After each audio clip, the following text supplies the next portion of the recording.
में कहा जाता था कि प्रदेश में एक्टिव केस की संख्या बढ़कर के कई लाख पहुंच जाएगी, लेकिन उत्तर प्रदेश में सबसे अधिक एक्टिव केस 30 अप्रैल को थे 3,10,000 और आज एक्टिव केस प्रदेश में घट करके केवल 76,000 रह गए हैं। यानी हमारा जो अभियान है वो सफलतापूर्वक आगे चल रहा है। कोरोना का पहला केस जब 2020 में आया था तब प्रदेश में टेस्टिंग क्षमता नहीं थी। हमने जो सैंपल दिए थे उस समय वह एनआईवी पुणे भेजे थे। हमारे पास उपचार की सुविधा नहीं थी। हमने पेशेंट को सफदरजंग हॉस्पिटल दिल्ली भेजा था। आज हमारे पास 3,26,000 टेस्ट आज हम लोगों ने किए हैं। आज प्रदेश में 80,000 आइसोलेशन और आईसीयू के बेड्स मौजूद हैं। प्रदेश ने अब तक 4,67,00,000 से अधिक टेस्ट किए हैं। प्रदेश के अंदर सेकेंड वेव में मैक्सिमम जो पॉजिटिविटी थी वह लगभग 17% तक पहुंची थी, आज वह 2 के आसपास आ गई है। रिकवरी हमारी 94% से अधिक है। ये लगातार उसमें वृद्धि हुई है। और यही नहीं, सेकेंड वेव पर प्रभावी नियंत्रण करने के साथ ही हम लोगों ने पोस्ट कोविड पेशेंट थे उनके लिए भी सुविधा देनी प्रारंभ की। हर हॉस्पिटल में पोस्ट कोविड वार्ड के निर्माण की कार्रवाई, उनके मुफ्त में उपचार की व्यवस्था, ये सभी कार्रवाई प्रदेश के अंदर सफलतापूर्वक चल रही है। थर्ड वेव की आसन्न संकट को भी ध्यान में रखकर के हमारी तैयारी अभी से प्रारंभ हुई है। अभी से पीडियाट्रिक आईसीयू के निर्माण की कार्रवाई, एनआईसीयू के निर्माण की कार्रवाई हर मेडिकल कॉलेज में, हर डिस्ट्रिक्ट हॉस्पिटल में हम लोगों ने अभी से प्रारंभ कर दी है। कोविड प्रबंधन और भविष्य की अन्य आसन्न चुनौती का सामना करने के लिए आज मैंने आजमगढ़ मंडल की समीक्षा बैठक यहां पर ली है। यहां पे तीनों जनपद के, मंडल के तीनों जनपदों के जिला प्रशासन ने, हेल्थ वर्कर ने, कोरोना वॉरियर्स ने, जागरूक जनप्रतिनिधियों ने पूरी ताकत के साथ इस समस्या का समाधान किया। और आज अगर हम इस जनपद और मंडल की बात देखें तो जहां पे पॉजिटिविटी रेट एक बार 14-15 के आसपास पहुंच गया था, आज घट करके 1 से नीचे आ चुका है। रिकवरी 94% से अधिक है। सेकेंड वेव में हमारे सामने संकट आया था ऑक्सीजन प्लांट, ऑक्सीजन की।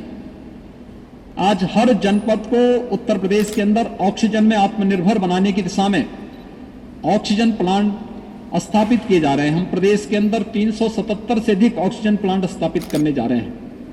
और इस जनपद में भी और इस कमिश्नरी में भी 15 नए ऑक्सीजन प्लांट हमने प्रस्तावित किए हैं, जो मेडिकल कॉलेज में, डिस्ट्रिक्ट हॉस्पिटल्स में, सीएससीज में, जिन्हें स्थापित करने का कार्य यहां पर किया जाएगा। निगरानी समितियों ने इस सेकेंड वेव को रोकने में बहुत बड़ी भूमिका का निर्वहन किया। निगरानी समिति गांव-गांव में जाके स्क्रीनिंग करने का काम कर रही है। मेडिसिन किट का, हर लक्षण युक्त व्यक्ति को मेडिसिन किट उपलब्ध करवा रही है। हर लक्षण युक्त व्यक्ति का आरआरटी की टीम जाकर के अगले 24 घंटे के अंदर टेस्ट कर सके, इस कार्य को संपन्न कर रही है। और ये हमारा एक सफलतापूर्वक अभियान है जिसने पॉजिटिविटी को कम किया है, रिकवरी को बढ़ाया है। हमारा प्रयास है कि वैक्सीनेशन की कार्रवाई को भी अब तेजी के साथ आगे बढ़ाया जा सके। केंद्र सरकार 45 वर्ष से ऊपर के प्रत्येक व्यक्ति को निःशुल्क वैक्सीन उपलब्ध करा रही है। राज्य सरकार 18 से 44 वर्ष के प्रत्येक व्यक्ति को निःशुल्क वैक्सीन दे रही है। 45 वर्ष से ऊपर के प्रत्येक व्यक्ति के लिए वैक्सीन के लिए प्रदेश के सभी 75 जनपदों में हमारे सेंटर चल रहे हैं।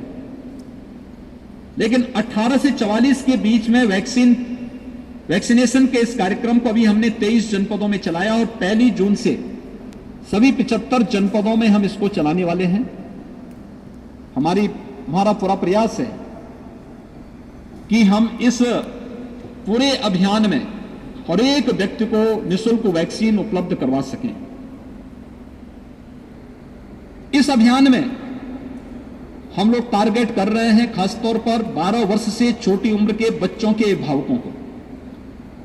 इन्हें एक सुरक्षा कवच के लिए वैक्सीन अवश्य उपलब्ध करवाई जा सके, जिससे वे अपने बच्चों को सुरक्षा कवच दे सकें। और उस दिशा में एक प्रयास प्रारंभ हो रहा है। दूसरा, हर जनपद में हम लोगों ने 1 जून के बाद से प्रारंभ किया है कि हर जनपद में न्यायिक अधिकारियों के लिए और मीडिया के लिए भी अलग से बूथ बन जाए, जहां पर वे और उनके परिवार के लोग वैक्सीन लेकर के कोरोना महामारी से बचाव के लिए अपने आप को सुरक्षित कर सकें। कोरोना के खिलाफ देश की इस लड़ाई को मजबूती के साथ आगे बढ़ाया जा रहा है। मेरी आप सबसे अपील होगी कि हम सभी लोग मिलकर के आम जन को जागरूक करें कि टेस्ट करने से न भागें, वैक्सीन लेने से भी न भागें, बीमारी को छुपाने से नहीं बल्कि उसका मुकाबला करने से ही हम विजयी हो सकते हैं। बीमारी को दबाने से नहीं, उसका उपचार करने से। इसलिए गांव-गांव में जो टीम जा रही है उस टीम को सहयोग करें, अपना टेस्ट कराएं। सरकार मुफ्त में उपचार कर रही है और यही नहीं, वैक्सीन को भी हम लोग वैक्सीनेशन के कार्यक्रम के साथ भी जुड़े। गांव-गांव में जन सुनवाई केंद्र जो CSC हैं हमारे, कॉमन सर्विस सेंटर, उन सभी को हम लोग रजिस्ट्रेशन की प्रक्रिया के साथ जोड़ रहे हैं। अपने गांव में ही आप अपना रजिस्ट्रेशन करवा करके, वह भी निःशुल्क होगा और वहीं पर वैक्सीन देने की कार्रवाई गांव में ही उन्हें बनाने की प्रक्रिया चल रही है। अगर सभी लोग वैक्सीन के दोनों डोज ले लेती हैं तो कोरोना महामारी से एक सुरक्षा कवच उन्हें प्राप्त हो जाता है। हम लोगों को इसके लिए प्रेरित कर सकें। कोरोना महामारी के खिलाफ जो सबसे बड़ा हमारा हथियार है वह मास्क है और 2 गज की दूरी है। हमें प्रत्येक व्यक्ति को कहना चाहिए, व्यापक पैमाने पर जागरूकता पैदा करनी होगी कि हाई रिस्क कैटेगरी से जुड़े हुए लोग बाहर न निकलें, वे लोग घर के अंदर रहें, जिनमें 60 साल से ऊपर के लोग, 10 वर्ष से नीचे के बच्चे, गर्भवती महिलाएं, कमजोर इम्यूनिटी से जुड़े हुए लोग, एक या एक से अधिक बीमारी से ग्रसित कोई भी व्यक्ति घर के अंदर रहें, घर में भी मास्क पहने। शेष अन्य लोगों को बाहर निकलने की आवश्यकता जब जरूरी हो तभी आए, लेकिन मास्क जरूर पहने। स्वच्छता सैनिटाइजेशन पर विशेष ध्यान दें।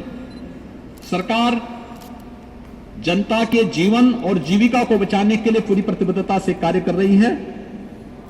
इस अभियान में हर जागरूक नागरिक को भी हिस्सेदार बनना चाहिए, अपना सहयोग देकर के इस अभियान को सफल बनाना चाहिए। धन्यवाद।